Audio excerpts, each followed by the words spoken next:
Hello friends, नमस्कार, good morning. स्वागत है आप सभी का स्टडी विद ज्ञान प्रकाश में। कल 5 जून थी।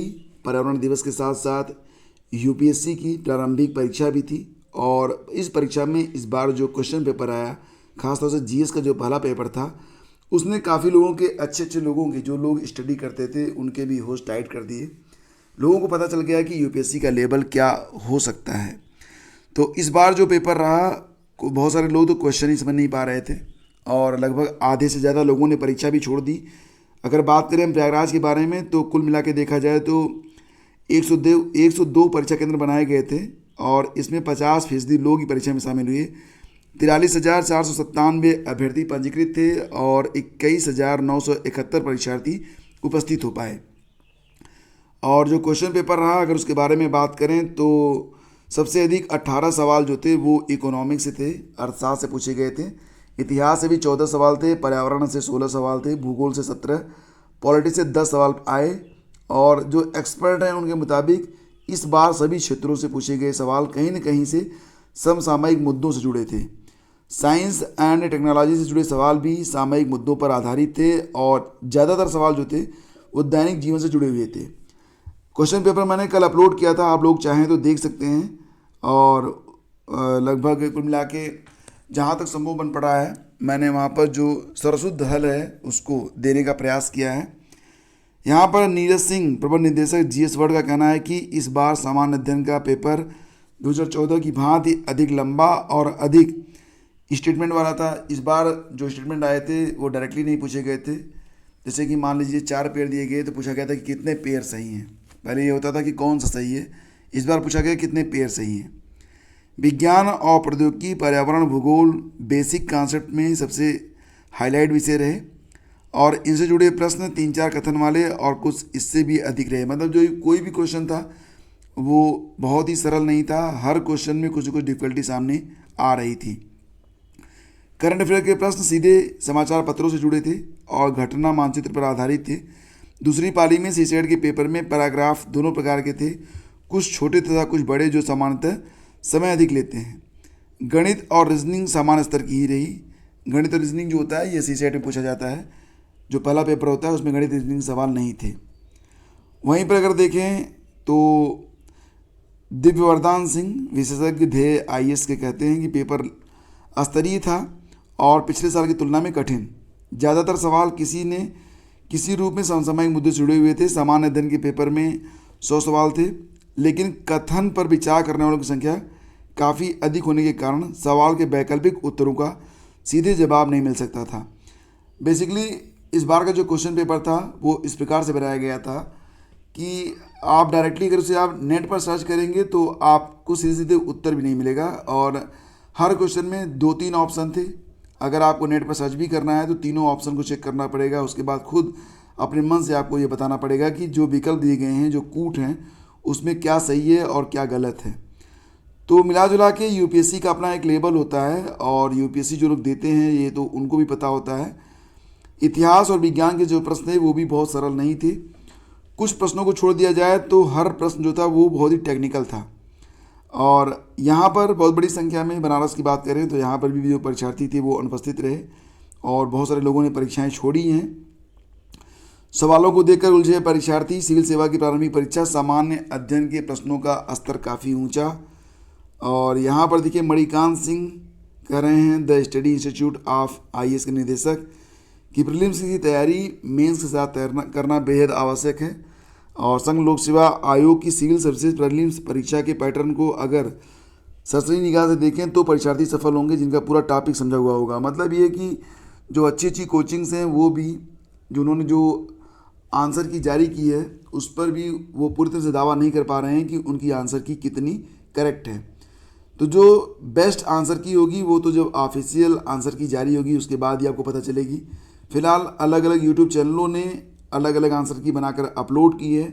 आप वहाँ पर जाकर अबाउट करेक्ट जो ऑप्शन है उसको देख पाएंगे और ये भी कि आप प्रश्नों का लेवल समझ पाएंगे कि आपकी तैयारी किस लेवल की है। अगर आप तैयारी करना चाहते हैं तो आपको मैं ज़रूर सलाह दूंगा कि आप इन क्वेश्चंस को देखें ज़रूर और इनके जो आंसर्स हैं वो जल्द ही आपको जो है मिलेंगे, जो करेक्ट वाले आंसर हैं। बाकी तो गेस मार्क करने वाली बहुत सारी कोचिंग इंस्टीट्यूट हैं और 50 प्रश्नों का जो हल है पार्ट 1 के रूप में मैंने भी अपलोड कर दिया है चैनल पर, और कोशिश की गई है कि जितने भी प्रश्न हैं उनका सटीक आंसर आपको मिल सके।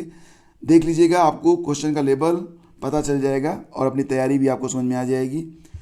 चलिए आगे बढ़ते हैं, चलते हैं बीएड के लिए जो एक मैटर चल रहा है इसमें। अगर आप सोशल मीडिया खोलेंगे, खासतौर से ट्विटर, तो ट्विटर पर हैशटैग मोदी जी बीएड को न्याय दो करके एक इसमें हैशटैग चल रहा है और ये 4 तारीख से ट्रेंडिंग में है।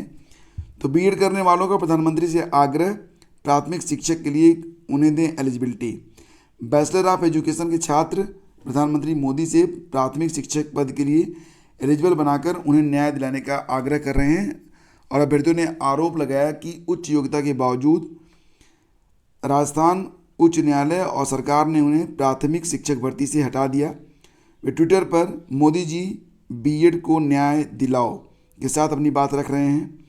कैंडिडेट्स पीएम से कह रहे हैं कि 28 जून 2018 को राष्ट्रीय शिक्षक शिक्षा परिषद यानी कि एनसीटी की गजट अधिसूचनाओं को बचाएं और 14 जुलाई को इलाहाबाद हाई कोर्ट में और 19 जुलाई को सुप्रीम कोर्ट में तर्क जीतने के लिए उनका जो पक्ष है वो मजबूत करें। तो इसी के साथ आप यहाँ पर देख सकते हैं, माननीय प्रधानमंत्री मोदी जी कांग्रेस शासित प्रदेश राजस्थान ने प्रदेश के 1 करोड़ से अधिक बीएड डिग्री धारकों का भविष्य राजस्थान हाईकोर्ट के एक फैसले के बाद खतरे में डाल दिया है।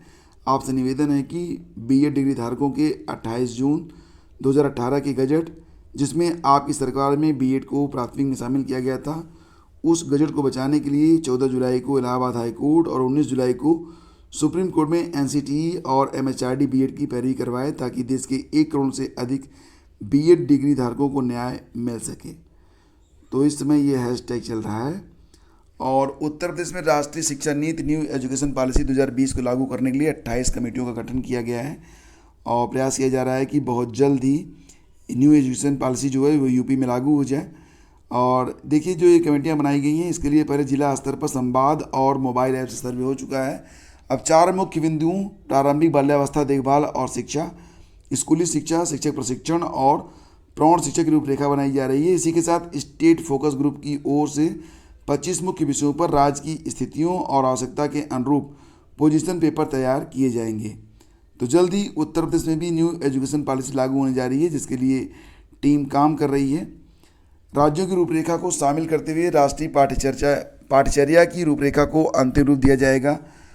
न्यू एजुकेशन पॉलिसी 2020 लागू करने का ये आधार होगा और राज्य शैक्षिक अनुसंधान और प्रशिक्षण परिषद यानी कि एससीईआरटी के निदेशक डॉक्टर सर्वेंद्र विक्रम बहादुर सिंह की ओर से 26 मई को जारी आदेश में कमेटियों का गठन किया गया है। स्कूली शिक्षा के लिए राज्य शिक्षा संस्थान के प्राचार्य आशुतोष दुबे की अध्यक्षता में कमेटी गठित की गई है। तो राष्ट्रीय शिक्षा नीति लागू करने को 28 कमेटियों का गठन कर लिया गया है। यूपी में भी लग रहा है कि बहुत जल्द ही जो न्यू एजुकेशन पॉलिसी है उसके मुताबिक शिक्षा स्टार्ट कर दी जाएगी। और एक दुखद खबर आ रही है, देखिए यहाँ पर उत्तराखंड से हरिद्वार से यमुनोत्री जा रही थी एक बस और सामने से आ रहे एक वाहन को बचाने के चक्कर में ये बस लगभग 200 फीट गहरी खाई में गिर गई है और इस बस में लगभग 30 लोग सवार थे, जिसमें 26 लोगों की मौत की पुष्टि हो गई है। और ये बहुत ही दुखद घटना है। डामटा रिखाऊं खड्ड के पास सामने से आ रहे वाहन को बचाने के चक्कर में बस बेकाबू होकर गहरी खाई में गिर गई है। 26 लोगों के मारे जाने की बात यहाँ पर सामने आ रही है। केंद्र सरकार और राज्य सरकार ने मदद की बात कही है, मुआवजे के लिए मदद के लिए आश्वासन दिया है। पीएम ने 2-2 लाख और सीएम धामी ने 1-1 लाख रुपए मुआवजे की घोषणा की है। फिलहाल ये एक बहुत ही दुखद घटना है और मैं प्रार्थना करता हूँ कि भविष्य में ऐसी घटनाओं की पुनरावृत्ति ना हो।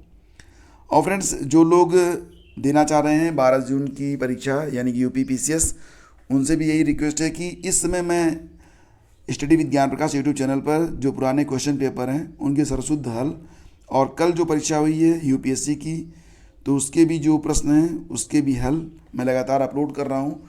तो आप लोग बिल्कुल जो पुराने क्वेश्चन पेपर हैं उसको आप देखते रहिए। सेल्फ स्टडी में थोड़ी सी दिक्कत होती है, लेकिन यूट्यूब से आप आराम से एक निश्चित समय सीमा में अपनी पूरी तैयारी कर सकते हैं। तो अभी देखो, ACF RFO की मेंस की जो परीक्षा हुई थी उसमें भी 100 प्रश्न पूछे गए थे। तो उसमें जो पहला पार्ट था वो कल मैंने अपलोड किया था, शेष प्रश्नों को आज डिस्कस किया जाएगा। तो बने रहिए हमारे साथ, और चैनल को अगर आपने अभी तक सब्सक्राइब नहीं किया है तो सब्सक्राइब कर लें, बेल आइकन को प्रेस कर दें। टेलीग्राम चैनल को जरूर ज्वाइन कर लीजिएगा, क्योंकि कभी कभी आपको अगर नोटिफिकेशन यूट्यूब की ओर से नहीं मिलता है तो टेलीग्राम की ओर से मिल जाता है। तो टेलीग्राम को ज्वाइन जरूर कर लीजिएगा। Thank you so much.